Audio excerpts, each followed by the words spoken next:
그리스도인으로 살아갈 때 가장 힘든 부분이 있다면 믿지 않는 자들 사이에서 살아가는 부분이라 생각이 듭니다. 물론 다른 이유들도 있겠지만 그리스도인이기에 믿음이 없는 자들에게 예수 믿는 사람이 어떠한 자들인지 우리는 평가받게 됩니다. 때로는 비방도 받게 됩니다. 그리고 믿음과 현실 사이에서 오는 여러 갈등의 문제로 그리스도인으로 살아가는데 불편함을 겪기도 하죠. 갈등과 불편함을 해결하기 위해 많은 믿음의 사람들이 때로는 과거의 모습으로 돌아가는 경우들을 보곤 합니다. 그 모습들이 보통은 현실과 사회생활, 직장인들은 직장인의 술자리에서 일어나기도 합니다. 그런데 우리가 갈등과 불편함을 해결하기 위해 믿지 않는 자들의 요구를 따르는 일이 무엇을 말하는지 생각해 봐야 되죠.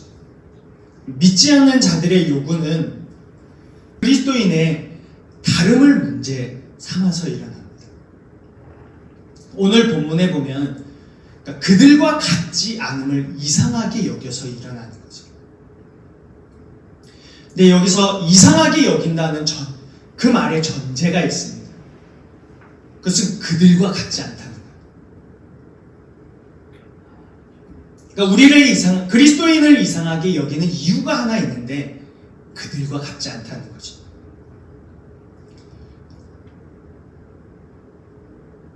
그들이 어떤 생활을 하고 있을까?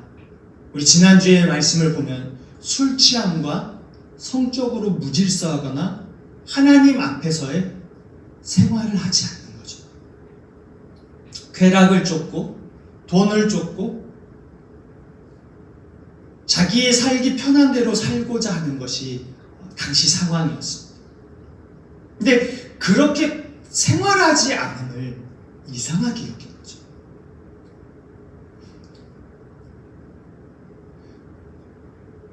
근데 우리를 어떤 생활로 이끌고자 하는지 살펴봐야 되는 거죠. 그 생활은 우리가 기대하는 생활은 아닙니다. 그리스도 밖에 있는 자들이 그들과 같지 않음을 이야기하며 비방하며 요구하는 게 있는데 그 요구는 그들과 같은 모습이 되는 거죠. 이상하죠? 그들과 같지 않음을 비방하고 그들과 같이 되기를 요구하는 거예요.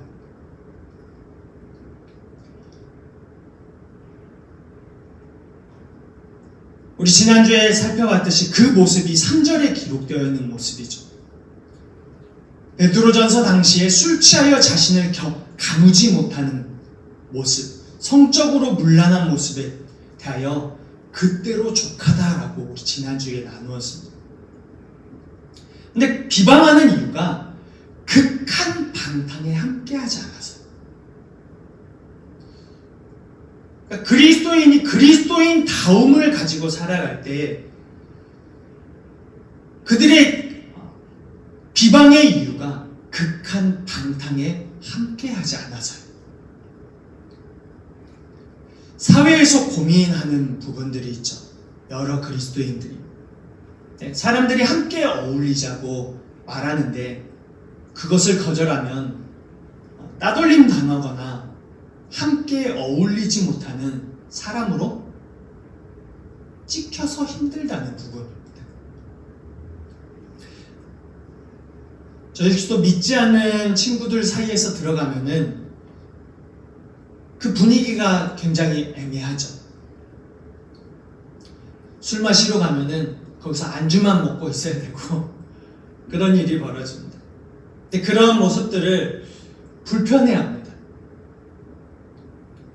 그런데 여러분 함께 어울리길 원하는 그 모습이 어떠한 모습인지 생각할 수 있어야 됩니다. 그 모습이 정말 되돌아가도 괜찮은 모습인지 생각해야 되죠.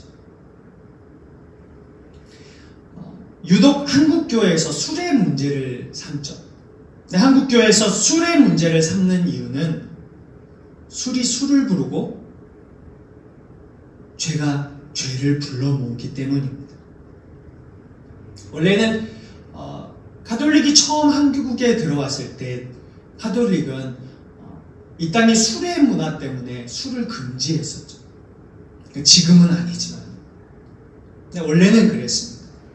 한국의 정서가 술 문화가 매우 문란했기 때문입니다. 술이 괜찮다면 그러면 어쩌면은 남자들이 함께 모인 술자리에서 아가씨를 불러서 술을 함께 마시는 것까지도 갈 위험이 존재하죠. 많은 사회에서 이런 일들이 흔하게 일어나고 있고, 남자들이 모여서 음란 영상을 보는 것 어떻습니까? 여자들의 모임이라고 해서 다른 것도 아니죠. 술 한 잔으로 멈출 수 있는 사람이 얼마나 될까? 유독 술의 문제에 대해서 민감하지만 술은 술을 부르고 술 속에서 일어난 죄는 죄를 불러 모으는 거죠. 그리스도인의 삶을 포기하고 과거로 돌아가는 경우들을 보면 자신의 부족한 부분을 어떠한 관계로 해결해 보려는 경우들이 있습니다. 무슨 일을 할 때 좀 부족하고 이 부족함을 감추기 위해서 상사나 동기나 함께 술자리에 가서 마시면서 즐기고 함께 어울리는 것, 이걸로 풀려고 하는 경우들도 있고, 그리고 인정받고자 하는 욕구, 승진에 대한 욕심, 이런 것들이 작용됩니다. 그리고 과거 친했던 자들과의 관계를 다시 회복하고 싶어하는 마음 때문에 믿지 않는 자들과 그 친구들과 다시 동화되는 경우들도 있습니다. 좀 안타까운 거죠. 예수 그리스도를 믿게 된 것, 예수 그리스도를 만난 일이 쉬운 일은 아니었거든요. 근데 실력이 부족하면 실력을 키우고 다른 부분으로 인정받고 최선을 다해야 되는데, 부족한 모습을 관계로 풀려고 한다는 것이 안타까운 거죠. 내게 부족한 모습을 다른 것으로 채우려고 한다면 분명 그것 때문에 죄를 불러 모으게 된다는 사실을 알아야 합니다. 우리는 나를 비방하는 자들과 함께 하나님 앞에 서는 날이 옵니다. 근데 그날이 되면 심판자 되신 분 앞에서 우리가 행한 일들을 스스로 들어야 되고 인정해야 되는 일이 생기죠. 그러니까 우리는 어떻게 살아왔는지를 심판받죠. 또 우리를 핍박하는 자들은 그 핍박의 이유, 왜 그렇게 행동했고 왜 그렇게 살았는지에 대해서 스스로 인정하는 그 날이 옵니다. 근데 그럴 때, 그때를 기억하면서 우리가 해야 되는 일은 심판을 주님께 맡겨두는 일입니다. 믿지 않는 자들이 우리의 삶에 대하여서 비방하고 믿지 않는 사람들의 관계 속에서 그리스도인으로서 살아낼 때 우리는 모든 심판을 주님께 맡겨두어야 되죠. 우리가 당하는 비방을 피하기 위한 행동을 멈추고 심판자 되신 주님께 심판을 맡기며 생활하는 일이 필요합니다. 우리는 그리스도 앞에 서게 되는 날을 생각하며 살아가는 것이죠. 베드로는 5절에서 그들이 심판자 되신 그리스도 앞에 서게 된다고 말을 하고 있습니다. 이 땅에서의 비방보다 그리스도 앞에 섰을 때를 생각하도록 하는 거죠. 비방을 들어서 다시 과거로 돌아가려고 하는 유혹받고 있는 자들에게 아니다. 심판을 하나님께 맡겨라. 그들의 비방도 그들이 요구하는 모습대로 행하지 않아서 네가 다른 불이익을 당해도 생각해라. 하나님의 심판 앞에 서게 되는 날, 그날을 생각하라고 이야기하고 있습니다. 여러분, 그 모습을 상상해 보면 결국 그리스도 앞에서 거짓은 드러나게 되고 우리의 모습도 낱낱이 드러나게 되는 일이 벌어집니다. 그날이 되면 비방하는 자들은 심판을 견디지 못하게 되죠. 그리고 비방을 견디지 못하여 예전의 생활로 돌아간 자들도 부끄러움을 당하게 될 겁니다.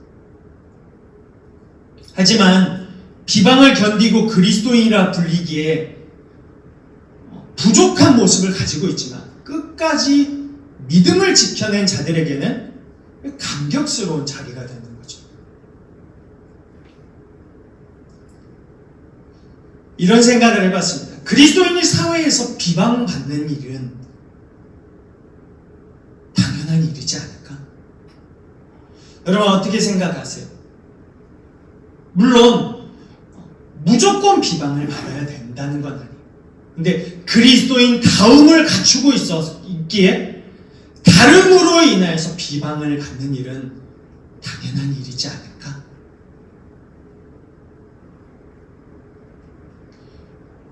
우리가 사회에서 비방을 받는 부분은 당연히 받는 일이라고 생각합니다. 사실 다르다는 이야기를 듣는 게 당연한 겁니다. 그리스도와 함께 연합하며 살기로 결단했고 성령이 우리 안에서 그리스도를 가도록 일을 행하시기 때문입니다. 그리스도인이 되고 주변으로부터 곱지 않은 시선을 느끼고 있다면 당연하다고 생각해야 됩니다. 왜냐하면 그리스도 밖의 사람들과 달라졌기 때문이죠. 똑같았지만 달라졌잖아요. 똑같이 생활하다가 달라진 거죠. 나쁘게 달라진 것도 아니고 긍정적으로 달라졌습니다. 그 모습을 보고 의아해하고 다름으로 인하여서 비방하고 어울리지 못한다고 이야기한다면 당연한 겁니다. 그럴 때가 다가오면요, 그 비방을 어느 순간까지 당연하다 여기고 걸어갈 수 있어야 되는 거죠. 비방이 있고 곱지 않은 시선이 느껴질지라도 그 일은 우리에게 당연한 결과라는 사실을 기억해야 합니다. 예수를 믿어도 주변 사람들에게 아무런 충격을 주지 못하는 것이 오히려 잘못된 방향으로 가는 겁니다. 보세요. 예수 믿고 눈물 콧물 다 질질 짜고 이제 예수님 믿을게요 얘기하고 다음날 가서 다시 똑같이 생활해보세요. 너나 나나 똑같다는 말을 듣는다면 분명 그리스도인으로서 잘못된 방향으로 가고 있는 거죠. 아니, 잘못 살고 있다는 말이 맞을 겁니다. 믿지 않는 자나 믿는 자나 부족한 건 맞습니다.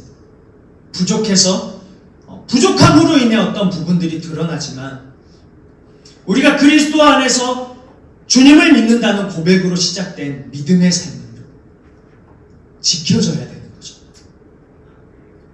그러므로 비방에 흔들리지 말아야 됩니다. 그 이유는 비방받는 일이 당연하기 때문입니다. 근데 이 비방이 당연하다는 생각을 잘 안 하는 것 같습니다. 이 비방을 어느 정도 견디고 인정받는다면 그 일은 어느 순간 다 사라지게 되는 거죠. 그리스도 안에서 다른 삶을 살기 때문에 비방받는 일은 감사한 일이지 않을까 생각해 봅니다. 왜냐하면 그만큼 나의 삶의 변화가 일어났다는 증거이기에 그랬습니다. 그런 생각을, 제가 술을 마시면서 사회 안에 들어가서 일을 하진 않았지만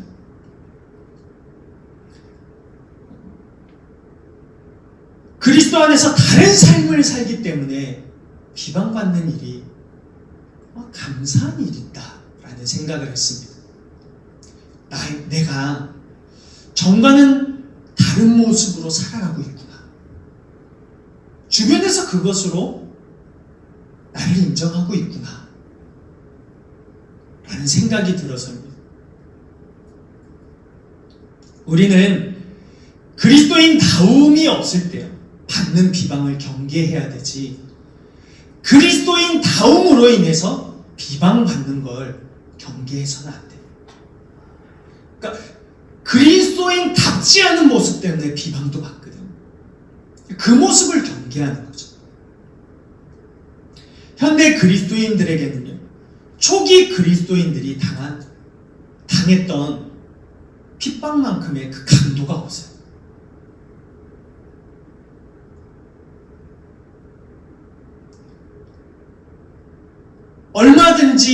얼마든지 자신의 믿음과 하나님에 대한 사랑과 그리스도의 은혜 앞에 얼마든지 살아갈 수 있죠. 그리스도인 다움을 잃어버렸기 때문에 사실 비방의 소리가 더 높거든요.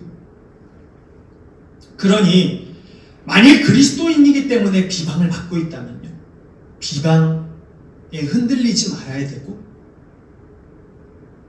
그리스도인 다움을 지킬 수 있어야 되죠. 7절을 보면 정신을 차리고 근신하라 라고 이야기합니다.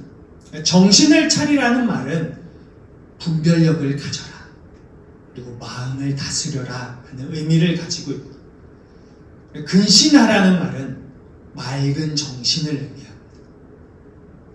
그러니까 전 시간에 술에 취하여서 방탕한 모습들을 그리고 있다면 오늘 본문 7절에서는요, 그러지 말고 분별력을 가져라. 이 땅에서 분별력을 가져라. 너의 마음을 다스려라. 자기 자신을 가누지 못하는 술 취하는 그런 모습이 아니라 맑은 정신을 가져라 라고 이야기를 합니다. 그러니까 술에 취하여서 자신을 가누지 못하는 모습과는 정반대되는 모습이죠. 성경을 보면 술 취함의 문제를 사고할 수 없는 상태로 그리곤 합니다. 그러니까 술을 마셨다의 문제가 아니라 사고할 수 없다는 거예요. 생각할 수 없다는 거죠.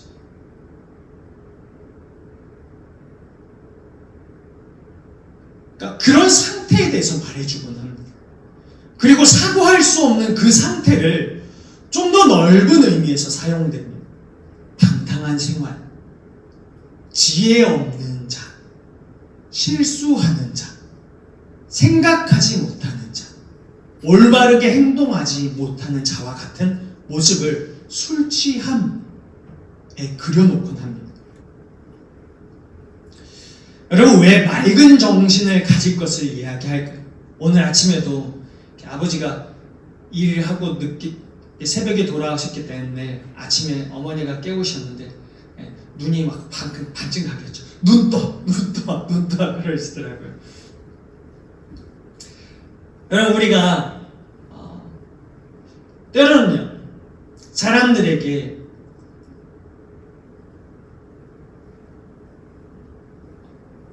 마음이 잠잠해지기를 요구할 때가 있어요. 왜죠? 생각하고 판단하기 위해서죠. 맑은 정신은 그런 상태를 의미합니다. 생각할 수 있고 행동할 수 있는 상태이죠. 이런 상태를 가질 것을 이야기했다는 것은 생각하고 행동할 일이 있다는 거예요. 근신해라, 맑은 정신을 가지라는 건 네가 지금 생각하고 행동할 일이 있다는 거예요. 그 근신의 첫 번째 행동이 기도라고 말합니다.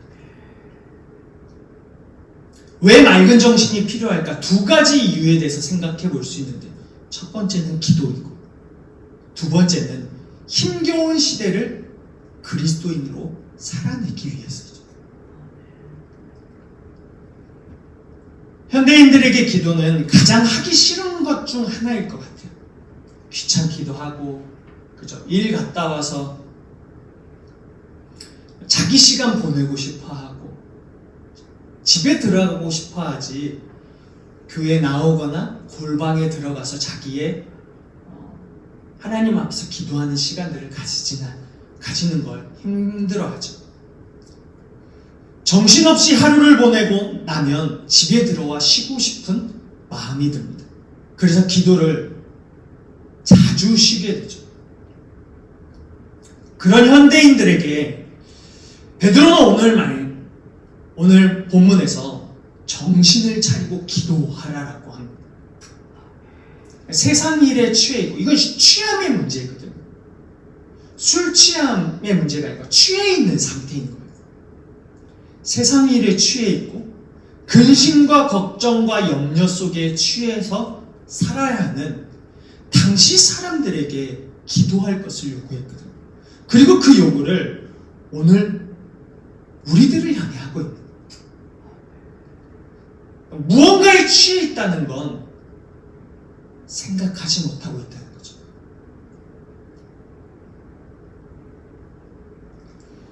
우리는 마지막 때를 살아가고 있습니다. 이것이 성경에서 이야기하는 오늘날이죠.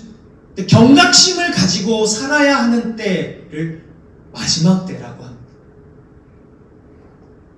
아직 마지막이 오지 않았지만 그것에 막 힘써서 몇 월 며칠 날 마지막 날이다 이런 게 아니지만은 경각심을 가지고 살아야 하는 때라고 알려주고 있습니다. 근데 우리가 이 마지막 때라는 인식을 하지 못할 때가 많습니다. 너무 현실성이 없어서 이 경고를 무시하죠. 그래서 이 땅에서 더 잘 살고자 하는 노력을 합니다. 어쩌면 술에 취하듯 현실이라는 문제에 취해서 살아가고 있는지 모르죠. 그래서 그리스도인으로서 해야 할 일이 무엇인지 생각하지 못합니다. 여러분, 그리스도 밖의 일에 취해 있으면요, 그리스도 안에서의 생활이 어려워집니다. 근데 이 부분은 어느 누구도 피해갈 수 없는 부분이죠. 단순히 술의 문제만 이야기하는 게 아닙니다. 우리의 모든 부분에서 그렇죠. 돈에 취해 있고, 명예에 취해 있고, 염려에 취해 있고, 근심에 취해 있고, 세상의 어떤 승진이나 사회에서 관계에 취해 있다면 그리스도 안에서의 생활은 어려워질 수밖에 없습니다. 그리스도 안에서의 생활은 그리스도에게 집중되어질 때 가능한 거죠. 세상에는 나의 눈과 마음을 빼앗아 갈 수 있는 게 굉장히 많습니다. 오늘 본문 속에서 비방의 문제뿐만이 아닙니다. 어느 부분이든 술에 취하듯 취하게 된다면 다른 일을 생각하지 못하게 되는 거죠. 그러니 우리가 이 시대를 살아가고 있을 때 정신을 차리고 근신하여 기도할 수 있어야 되겠다라는 생각을 합니다. 마지막 때를 살고 있다는 것, 사실 이거 하나만으로요, 정신을 차리고 기도해야 할 이유는 충분하다고 생각합니다. 그냥 내일 우리 아들이, 우리 남편이 승진이 있어, 학교 대학 입시가 있어, 이런 거 말고 그런 이유 때문에 기도하는 것 말고 마지막 때를 살고 있다는 것, 내가 그리스도인으로 마지막 때를 살아가고 있다는 것, 그거 하나만으로요 정신을 차리고 기도해야 할 이유가 충분합니다. 맑은 정신으로 세상을 바르게 바라보고 하나님께 나아가는 기도의 자세를 갖추어야 되는 거죠. 근데 그렇지 않고서는 세상의 유혹을요, 이길 수 없습니다. 누가 세상의 유혹을 이길 수 있겠어요? 그죠? 목회자, 장로거사 아니에요. 그 어느 누구도 세상의 유혹을 이길 수 없어요. 그나마 이길 수 있는 이유는, 그래도 지켜지는 이유는 예배가 있기 때문이죠. 그리고 더 잘 지키는 자들은 내가 마지막 때를 살아가고 있다는 그 경각심으로 하나님 앞에 나아가고 있기 때문에. 베드로는 시험의 때에 기도해야 한다는 의미가 무엇인지 너무 잘 알고 있는 사람입니다. 그는 겟세마네 동산에서 예수님께서 시험에 들지 않게 깨어 기도하라는 주님의 말씀에도 불구하고 눈꺼풀이 무거워서 잠을 청할 수밖에 없었던 자이죠. 그래서 기도하지 못했던 자입니다. 시험이 다가오고 있었죠. 아주 큰 시험, 큰 어려움이 다가오고 있었어요. 이미 시험의 때를 겪은 그가 어려운 시대를 살아가고 있는 당시 그리스도인들에게, 그리고 오늘날 우리들에게 기도라는 이야기를 하고 있습니다. 왜냐하면 그가 무서워서 도망쳐야 했고요. 그리고 주님을 모른다고 저주했고 3번이나 부인했던 그 모습을 스스로 기억하고 있기 때문에 베드로는 먼저 그것을 행했던 사람. 예수님을 쫓아다녔지만, 예수님을 제자라고 얘기했지만, 시험이 다가왔을 때 수많은 손가락질과 그 여종의 손가락질과 너도 그 당이라고 얘기했을 때 그 말을 견딜 수가 없었던 거예요. 비방하고 혹시나 죽을까봐, 혹시나 잘못될까봐 모른다고 3번이나 부인하고, 그리고 저주까지 했죠. 근데 그 일로 인해 베드로가 겪은 건요, 힘겨운 시간이에요. 근데 그 힘겨운 시간을 보내야 했던 자신을 알고 있어요. 그리고 결국 예수님의 제자가 아니라 과거에 자신이 살아갔던 어부의 생활로 돌아갔다는 걸 본인이 알고 있어요. 이미 알고 있는 거죠.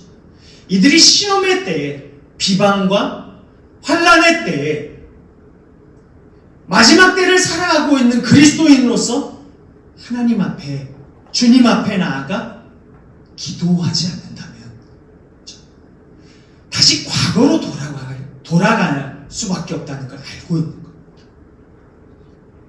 자신의 지난날 그 과오를 당시 그리스도인들과 우리들이 반복하지 않길 바라는 마음을 담고 있는 거죠.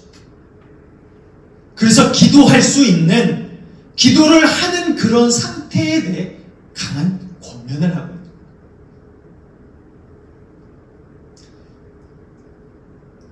굉장히 중요한 이야기를 하고 있는 것 같아요. 너는 그러한 때에, 환난의 때에 기도할 수 있는 그런 상태, 기도를 할 수 있는 그런 자인가라는 거죠. 이 시대를 살아가는 게 힘들다는 이야기를 합니다. 사회에서 그리스도인으로 살아가는 게 얼마나 힘든 일인지 모른다고 자주 듣습니다. 그런데 그런 이야기를 뒤로 하고 우리 스스로에게 질문해야 하는 것이 하나 있다면, 힘든 시대를 살아가면서 그러면 우리는 기도할 수 있는 자들인가요? 당시 사람들은 더 힘들고 어려운 상황에서 기도할 수 있었는데, 그러면 오늘날 우리는 기도할 수 있는 자인가? 여러 유혹과 핍박이 있지만 하나님 앞에 무릎 꿇을 수 있는 상태인가요? 무엇을 얻어내기 위해 기도하는 것 말고 주님을 사랑해서 그 사랑하는 마음을 잊지 않고자 기도할 수 있는 자들인지를 생각하는 거죠.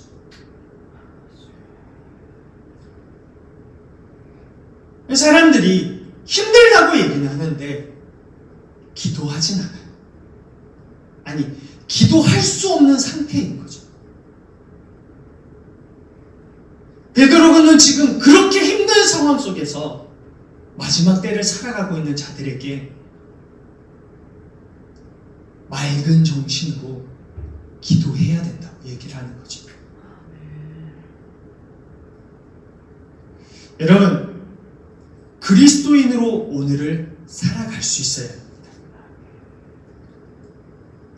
우리는 오랜 시간에 걸쳐 예수 그리스도의 은혜가 무엇인지 알 수 있었기에 더욱 그리스도인으로 살아갈 수 있어야 되는 거죠. 예수님을 어떻게 만났는데 그 은혜를 어떻게 포기하겠어요? 비방에 흔들리지 말고 맑은 정신으로 기도할 수 있는 그리스도인이 되어야 하는 이유는 다른 데 있지 않습니다. 옛사람을 십자가에 이미 못 박았기 때문이죠. 나를 위해 자기 자신을 버리신 그 은혜 앞에 굴복했기에 일어난 일인 거예요. 그런데 그 모습을 어떻게 쉽게 바꿀 수 있겠어요?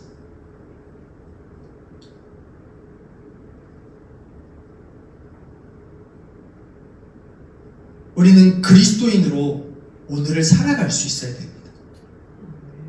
하나님의 사랑과 그리스도의 은혜 앞에 굴복한 그리스도인. 주님께 자신의 마음을 고백한 모든 그리스도인의 고백은요, 가볍지 않은 것이라고 생각합니다. 어떻게 그 고백이 가벼울 수 있겠어요? 그런데 무슨 이유가 되었건 그 고백을 잃어버린 자들이 있다면요, 그 고백을 다시 회복할 수 있는 자들이 되길 축복합니다. 왜냐하면 그 고백이 절대 가벼운 고백이 아니었기 때문입니다. 오늘을 살아내는 그리스도인이 되어 다시 그 은혜 앞에 굴복한 삶이 이어져 가기를 주님의 이름으로 축복합니다.